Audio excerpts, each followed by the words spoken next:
much 11-a-side training? Proud? No, well, funnily enough, some weeks, yeah, we have a big squad on a Monday, Tuesday, to be honest, and we have the opportunity to have 15v15 at training.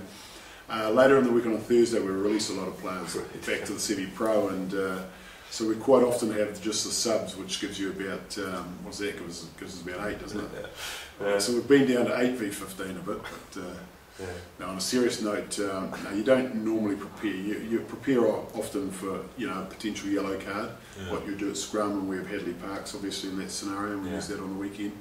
But when you drop down to numbers of 13, we discuss that, but we don't really go past that, to be honest, and yeah, 11 was a bit strange. Did you feel the worst at that stage in those final minutes then? We were, I think I've got some a lot less hair, to be honest. It was a great welcome home for Stephen. I know he couldn't believe what we were seeing, and Byron was just sitting there not saying anything, so it all unfolded pretty quickly, but yeah, we were pretty pleased clearly with the effort in defence in that second half. I mean, the amount of tackles that we had to make, it was over 100 in just one half of rugby, and you know, that's really sapping, so to come through that was really pleasing.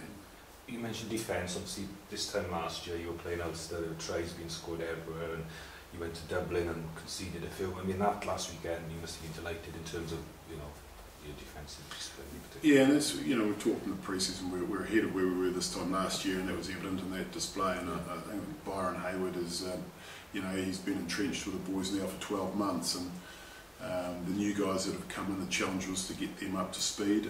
They've done pretty well, you know, and that was evident on the weekend. So Byron's put in a lot of hard work into our defence, and it's paying off big time. What was the difference in defence?